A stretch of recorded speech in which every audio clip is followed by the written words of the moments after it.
नमस्कार आप सभी को। मैं Sarita Kulkarni astro life junction channel में आपका स्वागत करती हूँ। नवंबर मंथ के ट्रांसिट के बारे में हम बात करने जा रहे हैं कि नवंबर मंथ हर जन्म राशि या फिर लग्न राशि के लिए किस प्रकार रहेगा।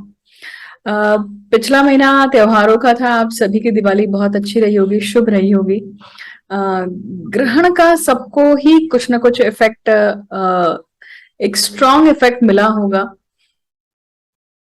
और वो ग्रहण का इफेक्ट रहेगा भी कुछ समय तक, क्योंकि अब एक और ग्रहण आने वाला है इस महीने। तो उस उन दोनों ही ग्रहों का हमारे ऊपर एक मानसिक तौर पर, और अगर मानसिक तौर पर नहीं है तो फिर शारीरिक तौर पर भी असर रहेगा ही रहेगा। ग्रहण का असर तब होता है जब व्यक्ति की वो राशि होती है या उस राशि में बहुत सारे ग्रह होते हैं पत्रिका में।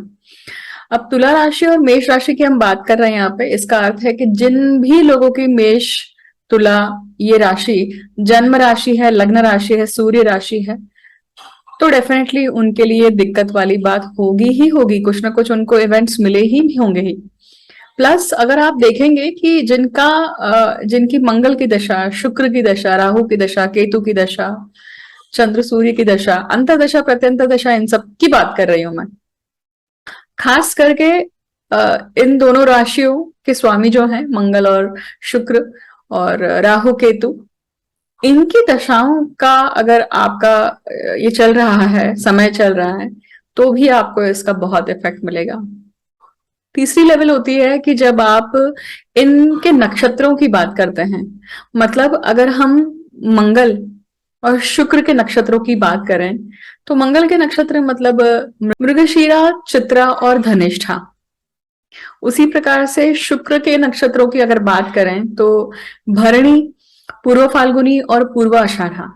तो इन 6 नक्षत्रों में भी अगर आपके ग्रह हैं या आपके जो आत्मकारक, अमात्य कारक, दर कारक, तो ये भी ग्रह अगर आपके इन नक्षत्रों में हैं तो भी आपके लिए काफी इम्पैक्टफुल रहा होगा और चल रहा होगा एक्चुअली, क्योंकि आने वाले ग्रहण का भी ये जो टाइम पीरियड है इसका भी इस तरह से इम्पैक्ट रहेगा ही रहेगा।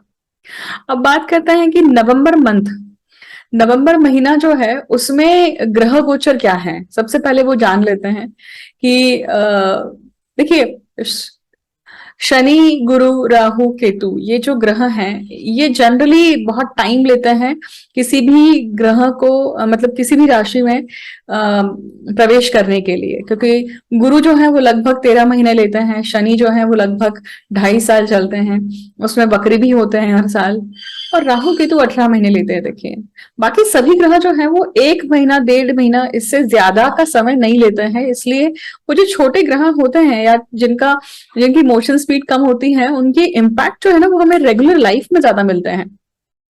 कोई भी चीज जब परमानेंसी के लिए हम देखते हैं या कोई भी चीज का एक लॉन्ग इम्पैक्ट देखते हैं तो इन ग्रहों के गोचर को देखना चाहिए। और जब आप डे टू डे या वीकली आप कोई चेंज देख रहे हैं, ये बदलाव देख रहे हैं, तो ये आपको ग्रह ज्यादा इम्पैक्टफुल दिखाई देंगे।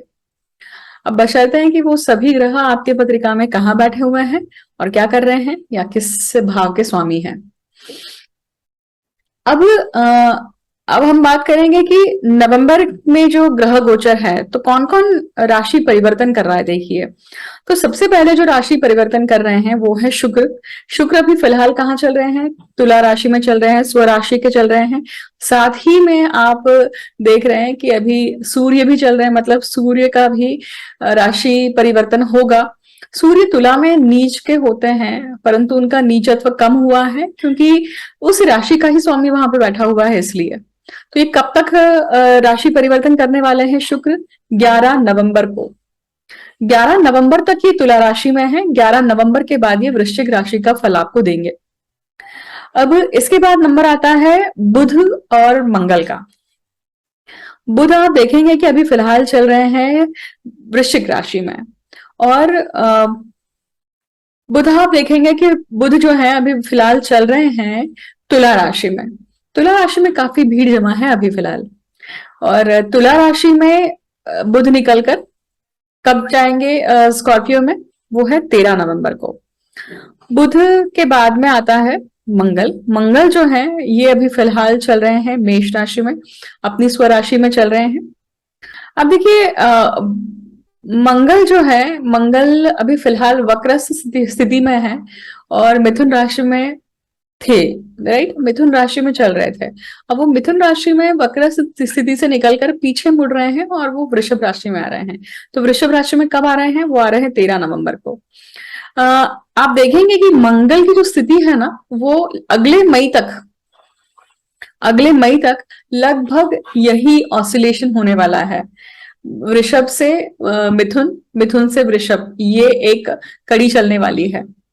ये बहुत इम्पैक्टफुल है कुछ कुछ लग्नों के लिए, क्योंकि जो लोग खास करके अपनी ऊर्जाओं को केंद्रित नहीं कर पाते हैं, तो ये ऊर्जा उनको काफी कुछ अच्छा हेल्प करेगी अपने फोकस को मेंटेन करने के लिए। खास करके कर्क लग्न की बात कर रही हूं मैं, क्योंकि आप देखेंगे कि कर्क लग्न हो या फिर आप देखेंगे कि जिनके भी तीसरे भाव को ये मंगल देख रहे हैं, उनके लिए भी तो यहाँ पे आपका पराक्रम बढ़ रहा है और पराक्रम आपका निश्चित हो रहा है, एग्जीक्यूशन में आ रहा है, इसलिए इसलिए भी आपको इम्पैक्टफुल है। अब इनके बाद में नंबर आता है सूर्य का। सूर्य जो है अभी फिलहाल चल रहे हैं तुला राशि में, जहां पे वो नीचत्व को प्राप्त हो चुके हैं। नीचत्व को प्राप्त होने के कारण कहीं ना कहीं आप सभी की तबीयत में कुछ ना कुछ दिक्कत आई होगी, आपकी इम्यूनिटी में कुछ ना कुछ दिक्कत आई होगी, रिलेशनशिप में कुछ ना कुछ प्रॉब्लम आए होंगे। सूर्य जब नीच के होते हैं तो वो आईना दिखा देते हैं। सूर्य जब नीच के होते हैं तो वो जो भी रिलेशनशिप में जो लूप होल्स है ना, वो ओपन कर देते हैं। मतलब कोई आप अपनी रिलेशनशिप में अगर आपको रिलेशनशिप फेक कर रहे हैं, या फिर आपका जो तरीका है या कंडक्ट है आपका जो, या बिहेवियर है, वो आपने एक रोल प्ले जैसा रखा हुआ है, तो ये वो समय है कि आपका भांडा फूटेगा। ये शब्द शायद गलत होगा, माफ करेगा उसके लिए, परंतु मेरे कहने का अर्थ यह है कि रियलिटी चेक होगा यहाँ पर। लूप होल्स बाहर आएंगे, लूप होल्स बाहर आने के कारण एग्जैक्टली समझ में आएगा, पिन पॉइंटिंग होगी कि दिक्कत है कहाँ, और उसके ऊपर काम करना है कि नहीं करना है वो अलग बात है। मंगल है अभी फिलहाल मिथुन राशि में, क्योंकि काल पुरुष कुंडली में मिथुन राशि तीसरे भाव में आती है, देखिए, तो वो आपका पराक्रम का और एफर्ट्स का भाव है, पहला काम त्रिकोण है। तो आप सभी में कहीं ना कहीं किसी न किसी लाइफ के एस्पेक्ट में आप कुछ ना कुछ जोर लगा ही रहे हैं। साथ ही साथ आप देखेंगे कि शनि जो है वो अभी मार्गी हुए ही हैं पिछले महीने, मतलब अक्टूबर में, और अब गुरु जो है वो मार्गी होने वाले हैं 24 नवंबर को। तो मतलब नवंबर में जो ग्रह गोचर है, तो यहाँ पे सिर्फ एक बड़ा गोचर जो होने वाला है वो है गुरु का मार्गस्थ होना।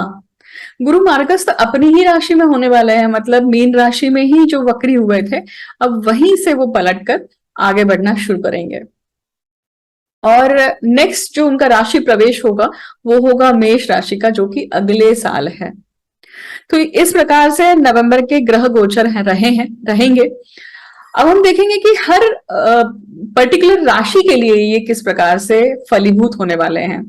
तो मेष से लेकर मीन तक के राशियों के बारे में हम अब चर्चा करेंगे और जानेंगे कि ये जो गोचर है हर लग्न के लिए भी किस प्रकार से प्रभावित रहेगा। आप सभी लोग बड़े कंफ्यूज होते हैं, भगवान जाने क्यों कंफ्यूज होते हैं। मैं हर बार बोलती हूँ कि लग्न राशि जो है वो आपके शारीरिक इम्पैक्ट को बताती है, या जो भी ग्रह है, ग्रह का गोचर हो रहा है, उसका इम्पैक्ट आपके शरीर के ऊपर किस तरह से रहेगा। चंद्र राशि जो है, जहां पे चंद्र स्थित होता है, वो आपके मानसिक स्तर को दर्शाती है कि आपके ऊपर मानसिक तौर पर किस प्रकार से ग्रहों का एक इन्फ्लुएंस रहेगा। कंफ्यूज मत होइए और लिख के रखिए कहीं, अगर आप याद नहीं रख पा रहे हैं तो। और जो भी आपकी जन्म राशि है, जो भी आपकी लग्न राशि है, इवन सूर्य राशि है, उन तीनों राशियों को देखिए जो मैं अब गोचर बताने जा रही हूं, और उन दोनों का मिला जुला रूप, इन टोटालिटी वो कैसे आपको इम्पैक्ट करने वाले हैं, उसके बाद उसका एक निष्कर्ष निकालकर लिख के रखिए कि हाँ, ये महीना शायद मुझे ये अनुभव दे सकते हैं। लास्ट बट नॉट लीस्ट, कि ये एक जनरल प्रिडिक्शन का वीडियो है। देखिए, जो लोग कंसल्टेशन नहीं ले पाते हैं, जो लोग कंसल्टेशन अफोर्ड नहीं कर पाते हैं, स्पेशली उन लोगों के लिए ये एक प्रयत्न है कि उनको एक एक एक मोटे मोटे तौर पर क्या एक्सपेक्ट करना चाहिए इस महीने, क्या हो सकता है, क्या संभावनाएं हैं, वो उनको मिल सकती हैं। बाकी जब आप अपनी अपनी पत्रिका का विवेचन करवाते हैं तो वो आपका कस्टमाइज, आपका पर्सनल विवेचन है, जहां पर आप अपने पत्रिका के अनुसार, क्योंकि हर पत्रिका यूनिक होती है और उसका एक एक ढलन होती है। देखिए, एक स्केलेटन होता है। आपकी पत्रिका में कौन से, आपकी अभी ग्रह दशा क्या चल रही है, आपका अष्टक पर क्या कहता है, या आपके ग्रह गोचर आपके जन्मस्थ गोचर पे किस प्रकार से परिणाम करते हैं या कनेक्शन बनाते हैं, ये एक वैयक्तिक बात है। देखिए, एक वैयक्तिक बात है। मतलब तो ये वैयक्तिक रूप से जब आप देखते हैं, विवेचन करवाते हैं, तो ज्यादा इम्पैक्टफुल, ज्यादा एक्यूरेट रिजल्ट मिलते हैं। हालांकि आप सभी ने मुझे बहुत प्रोत्साहन दिया है, क्योंकि आपको प्रिडिक्शंस काफी फलीभूत होते हुए दिखे हैं। तो मैं वापस से अनुरोध करूंगी कि नवंबर महीने में भी जो आपको अनुभव आते हैं, तो वीडियो के कमेंट सेक्शन में आके जरूर साझा कीजिएगा। और हम बढ़ते हैं आगे।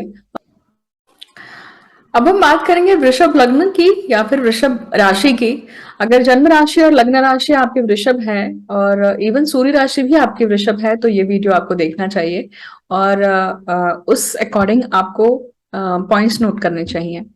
अब चलते हैं चार्ट की तरफ और देखते हैं कि ये महीना आपके लिए किस प्रकार से रहेगा।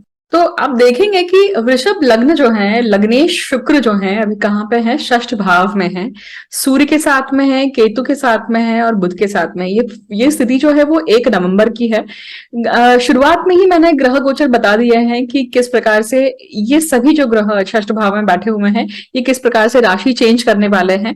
और बुध कैसे रिजल्ट आपको स्कॉर्पियो के देंगे 13 नवंबर के बाद में। शुक्र आपको 12 नवंबर से जो रिजल्ट हैं वो वृश्चिक राशि के देंगे। मंगल जो हैं वो आपको रिजल्ट देंगे टॉरस के, मतलब क्योंकि वो वक्र स्थिति में है, वक्र स्थिति में ही पीछे आएंगे। कहाँ आएंगे? वृषभ राशि में, मतलब लग्न में आने वाले हैं।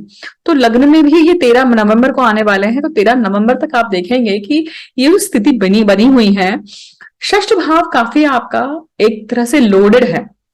लोडेड है मतलब बहुत सारी एनर्जी सेंटर्स जो हैं, बुध कहिए, सूर्य कहिए, शुक्र कहिए, केतु कहिए, ये क्या है, यहाँ पे लोडेड दिखाई दे रहा है। जब सूर्य केतु साथ में होते हैं, वो पितृदोष निर्माण करते हैं, ग्रहण दोष निर्माण करते हैं और ग्रहण भी बनाते हैं, जिसको अभी अभी ही फिलहाल ही आपने महसूस किया होगा, उसके इफेक्ट्स भी आपने महसूस किए होंगे।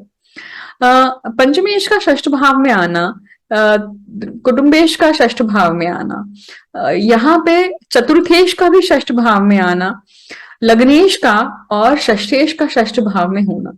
तो आप देखेंगे कि लाइफ की एक साइड, मतलब आप वृषभ राशि से लेकर वृश्चिक राशि तक का जो आप अगर भ्रमण करते हैं ना, तो आप देखेंगे कि ऑलमोस्ट सभी ग्रह छठवें भाव में है। मैं क्यों यहाँ पे एम्फसाइज कर रही हूँ, क्योंकि छठवां भाव पेंडिंग कर्म का है, रोगों का है, रिपुओं का है, आपके ऋणों का है। जब छठवें भाव में इतने सारे ग्रह एकत्रित होते हैं, इसका अर्थ है कि आप बहुत बड़े रूप में देनदार बन रहे हैं। बड़े रूप में देनदार बन रहे हैं मतलब आपकी एनर्जी बहुत जगह पे डेविएट, डिस्ट्रैक्ट और जाने वाली है। You are suppose to give them back. आपको कहाँ कहाँ देना है? कुटुंब में देना है, आपको अपने पराक्रम में देना है, आपको अपने घर में देना है। तो प्रॉपर्टी के इश्यूज या प्रॉपर्टी लेना या फिर घर खरीदना, घर के लिए रिसर्च करना, या फिर धन कैसे बढ़ेगा, इन्वेस्टमेंट किस तरह से करनी है, या इन्वेस्टमेंट क्या क्या कौन से बकेट में मैं इन्वेस्ट कर सकता हूँ या कर सकती हूँ, इसकी एक स्टडी, इसकी एक स्किल्स एक्वायर करना। संतति की बात है तो संतति, अगर जिन जातकों को संतति हो चुकी है तो उनके रूटीन में उनको लाना, उस रूटीन में अपने आप को ढालना, अपने रूटीन को सैक्रिफाइस करके बच्चों के रूटीन के हिसाब से एक्ट करना।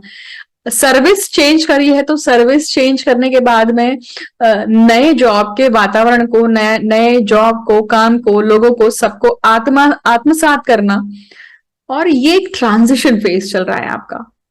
तो ये आपसे डिमांड करता है कि ये सभी जगह पे आपको क्या करना है, कहीं ना कहीं you are suppose to give them back. This is the time you are the new one, you are the giver here and you have to give them back. लग्नेश का षष्ठ भाव में होना मतलब खुद लग्नेश मतलब खुद व्यक्ति पेंडिंग कर्मा में गया है पेंडिंग कर्म को पूर्ण करने के लिए, तो पूरा किए बिना आप वापस नहीं आएंगे। और ये कब तक स्थिति बनी रहेगी? जब तक शुक्र जो है वो गोचर करके आपके सप्तम भाव नहीं आते हैं।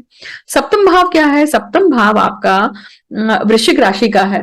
एक और चीज समझिएगा कि शुक्र का इन सभी बाकी ग्रहों के साथ में संलग्न होना ये दिखाता है कि एक प्रकार से फ्रस्ट्रेशन है पर्सनल लाइफ में, सेक्सुअल लाइफ में, फिजिकल लाइफ में, इमोशनल लाइफ में भी कहीं ना कहीं एक फ्रस्ट्रेशन है, एक बहुत घर्षण चल रहा है, फ्रिक्शन चल रहा है। क्योंकि 6th हाउस जो है वो 7th का 12th है और 7th हाउस आपका रिलेशनशिप है, आपके स्पाउस है, आपका बिजनेस है। तो इन सभी चीजों को लेकर एक घर्षण है। ये घर्षण आपका खुद का किस चीज को लेकर हो सकता है? आपके लोगों को लेकर हो सकता है, आपके रिपुओं को लेकर हो सकता है, मतलब दुश्मनों को। दुश्मन हमेशा शारीरिक रूप में सामने पर्सन है वही नहीं होते हैं, हमारी खुद की हैबिट्स भी हो सकती हैं, हमारे खुद की विचारधारा भी हो सकती हैं, जिससे आपको निजात पाना है, आपको कहीं ना कहीं छोड़ना है, लेट गो करना है, क्योंकि केतु भी है वहां पर। अब आगे बढ़ते हैं और देखते हैं कि हमने कुटुंबेश की बात करी और पंचमेश की बात करी। कुटुंबेश और पंचमेश भी जो है वो आपके 6वें भाव में है, तो ये दर्शाते हैं कि संतति को लेकर, कुटुंब को लेकर, मतलब आपके कुटुंब के परिवार वालों को, सदस्यों को लेकर, या जो व्यक्ति नया आपके फैमिली में ऐड हुआ है उसको भी लेकर कहीं ना कहीं अगर कोई दुमत है या फिर कोई आप नहीं पट रही है आपकी, तो भी आपको उसके ऊपर काम करना पड़ेगा। चिंता भी की भी बात रह सकती है। तो ये कहीं ना कहीं आप इस क्षेत्र को लेकर कुछ काम कर रहे हैं, कुछ इवेंट्स देखेंगे। पैसों को लेकर देखिए, कुटुंब भाव या धन भाव का स्वामी पेंडिंग कर्मा में आता है। इसका अर्थ है कि देनदारों को पैसे देना बाकी है, देकर छुट्टी करिए। अब अपन पराक्रम की बात करते हैं। पराक्रम का स्वामी कौन है? चंद्र है। पराक्रम का स्वामी चंद्रमा है। इसका अर्थ है कि आपके लिए, खास करके वृषभ लग्न के जातकों के लिए, हमेशा इनका जो पराक्रम होता है, इनके एफर्ट्स जो होते हैं, ये अमावस्या पूर्णिमा के समान होते हैं। मतलब जैसे ही अमावस्या आती है तो ये थोड़े से डल हो जाते हैं, फ्लक्चुएशन आता है, मूड खराब, मूड होगा तो काम करेंगे। पर जैसे ही पूर्णिमा निकल जाती है, क्योंकि वृषभ में ही चंद्रमा उच्च के होते हैं, तो ये चीज इनके साथ इस महीने ही नहीं, हमेशा चलती रहेगी। तो आपको अपने आप को ट्रेन इस तरह से करना चाहिए कि irrespective of what our mood is, we need to perform the duty. और ड्यूटी परफॉर्म करने के लिए अगर आपको उस चीज को बलवान करना है तो आप सूर्य को बलवान करिए। सूर्य को बलवान करना मतलब सूर्य को अर्घ्य देना, सूर्य की उपासना करना, सूर्य का मंत्र करना। क्योंकि ड्यूटी कौन सबसे अच्छा पूर्ण करते हैं? सूर्य करते हैं। सूर्य कभी नहीं कहते हैं कि आज मेरा मूड नहीं है, मैं नहीं उगूंगा। तो इसका अर्थ है कि सूर्य से हम वो क्वालिटी लेना चाहिए, हमें आत्मसात करना चाहिए कि ड्यूटी कैसी परफॉर्म करनी है। इसलिए आप सूर्य को अगर मजबूत करते हैं तो ये चीज मजबूत होगी आपके जीवन में। सूर्य की बात कर रहे हैं तो चतुर्थ भाव की बात करेंगे। चतुर्थ भाव में देखिए आपके कहीं ना कहीं चतुर्थी जब भी नीच के हैं, तो ये टाइम पीरियड सुख में अभी बाधा है, सुख नहीं मिल रहा है। तो सुख कब मिलेगा? जैसे ही सूर्य नीच राशि, सुख कब मिलेगा? जब नीच राशि से निकलकर वो वृश्चिक में जाएगा। बट नीच राशि में या फिर 6वें भाव में वो क्यों है? क्योंकि आप कुछ न कुछ देना लगता है आपका। आप जब तक कोई एक पेंडिंग कर्मा पूरा नहीं करते हैं तब तक सुख की प्राप्ति नहीं होगी। तो वो आप खुद इंट्रोस्पेक्ट करिए कि ऐसी कौन सी बात है। मम्मी ने कुछ कहा था, आपके घर के कोई काम पेंडिंग पड़े हुए हैं जिसको आपने पूरा नहीं कर रहा है, उसके कारण आप चीजें नहीं कर पा रहे हैं। दांतों का दर्द है आपको, या फिर कोई बोन्स की प्रॉब्लम है, या फिर कोई एसिडिटी की, कॉन्स्टिपेशन की कुछ ऐसी दिक्कतें हैं जिसको आपने एड्रेस नहीं करा है, आप उसे झेल रहे हैं, सिर्फ नॉर्मल उपाय करके दिन निकाल रहे हैं। तो don't do that, stop, take a long breath, उसके ऊपर काम करिए। 6वें भाव की, पंचम भाव की हम बात कर चुके हैं, 6वें भाव की भी बात कर चुके हैं, सप्तम भाव की बात करते हैं। सप्तमेश और व्ययेश जो है वो मंगल है, देखिए, और वो अभी फिलहाल कहाँ है? अभी कुटुंब भाव में बैठे हुए हैं, पर कुटुंब भाव से निकलकर ये कुछ ही समय में कहाँ आ जाएंगे? पराक्रम में आ जाएंगे। नहीं, कुटुंब भाव से निकलकर ये लग्न में आ जाएंगे। तो सप्तमेश का और व्यय भाव का, सप्तमेश का और व्यय का अगेन लग्न में आना, ये बहुत अच्छी बात है। इसका अर्थ है कि आप में जो एक तीक्ष्णता आ रही थी, अभी फिलहाल के टाइम पीरियड में आपके मुख पे, आपकी वाणी पे एक तीक्ष्णता चल रही है। एक घाव दो टुकड़े करना अपनी वाणी से, ये भी कहीं ना कहीं चल रहा होगा। बट ये एक शास्त्र है, देखिए आपकी वाणी में जब धार आती है तो उस धार को सही जगह पे, सही लोगों के सामने, सही वक्त पे यूज करिए तो उसका इम्पैक्ट लॉन्ग लास्टिंग होगा। परंतु अगर आप उस धार को बारंबार कहीं भी यूज करेंगे तो आप अपने ही दुश्मन बन जाएंगे खुशियों के। तो वो आप सबसे पहले अपनी पत्नी के साथ में, क्योंकि आप पत्नी या अपने पति के साथ में अगर आपकी वाणी कठोर है, वाणी में शुद्धता नहीं है, वाणी में बहुत ज्यादा सरकाजम है, तो ये आपके रिलेशनशिप को स्पॉइल करेगा। रिलेशनशिप को स्पॉइल करेगा, इसका अर्थ है कि आपकी सेक्सुअल हैप्पीनेस को भी स्पॉइल करेगा, क्योंकि ये डायरेक्ट कनेक्शन कहाँ बनता है, आपके 12th हाउस से बनता है। So don't do that. अष्टम भाव की बात करते हैं। अष्टम भाव और लाभ भाव का स्वामी गुरु है, जो कि लाभ में ही बैठा हुआ है। इसका अर्थ है कि लाभ किससे प्राप्त होगा। एक तो आप जब तक लाभेश, मतलब लाभ भाव से कॉन्टैक्ट सर्कल, आपके स्पाउस एंड फैमिली को, आप अपने उन लोगों को, मित्र को देखते हैं या उन संबंधों को देखते हैं जो आपके सपोर्ट में होते हैं, आपके फैमिली के अलावा जो आपके लोग सपोर्ट में होते हैं, उनको आप लाभ भाव से देखते हैं। तो इनका सपोर्ट या इनसे लाभ तब मिलेगा जब आप अष्टम भाव को पूर्ण करेंगे। तो अष्टम भाव को पूर्ण करना मतलब आप अपने निज दोष पे काम करेंगे, क्योंकि निज दोष अष्टम भाव है। निज दोष मतलब आप अगर आप एक्सपेक्ट कर रहे हैं कि सामने वाला आपको आके फोन करेगा तभी आप फोन करेंगे, don't wait for that, do it. सामने वाले को आप खुद होके कॉल करिए, sometimes surprise them, that is also very that also gives you nice layer of happiness. दूसरा अगर हम पक्ष देखें तो अष्टम भाव साधनाओं का है। अगर आप अपनी साधनाओं को सही रूप से, सुचारू रूप से चालू रखते हैं तो आपका लाभ बना रहता है। लाभ हमेशा पैसों का ही नहीं होता है, लाभ शारीरिक, मानसिक, वैचारिक सभी प्रकार के लाभों को भी लाभ भाव से देखा जाता है। भाग्य का स्वामी भाग्य में है, इसका अर्थ है ये अच्छा टाइम पीरियड है। परंतु भाग्य कब मिलेगा, स्ट्रगल करने के बाद में। आप शनि के कंडीशंस को पूरा करेंगे, कंडीशन सप्लाई है यहाँ पर, वो अगर पूरा करते हैं तो आपको वहां पे लाभ मिलेगा। वही सेम कर्म है, कर्मेश भी शनि है, और शनि कहते हैं कि जब तक आप कर्म नहीं करेंगे तब तक भाग्य नहीं खुलेगा। So you have to take initiative. आप अपने कर्मों को लेकर सही प्रकार से एक स्ट्रैटेजी बनाइए, प्लानिंग करिए। ये टाइम पीरियड है कि आप बाहर जा रहे हैं या आप देश छोड़ रहे हैं, वहां जाकर रह रहे हैं, या आप फॉरेन विजिट कर रहे हैं। ये महीना आपकी काफी ट्रैवलिंग्स हो सकती हैं, ये भी पॉसिबिलिटी दिखाई देती है। Even short travels to abroad भी हो सकते हैं, इसकी भी पॉसिबिलिटी दिखाई देती है। हम व्यय भाव की बात कर चुके हैं, क्योंकि व्ययश जो है वो मंगल है, और वो व्ययश कहाँ बैठा हुआ है, कुटुंब में बैठा हुआ है अभी फिलहाल। तो कुटुंब में काफी खर्चा किया ही होगा आपने, आपका पैसा वहां पे गया ही होगा, आपकी एनर्जी भी गई होगी। परंतु अब वो व्ययश जो है वो आपके लगन भाव में आने वाला है। इसका अर्थ है कि अब आपको अपने ऊपर खर्चा करना है। खर्चा हमेशा पैसों का ही खर्चा नहीं होता है, एनर्जी का भी होता है। आप अपने आप के लिए कितना समय देते हैं, अपने आप को पीसफुल कैसे बनाते हैं, अपने आप को रेजुनोवेट कैसे करते हैं, this is the month you have to work on it. देखिए मंगल की ये सिचुएशन जो है ना, ये लगभग मई तक ऐसे ही रहने वाली है।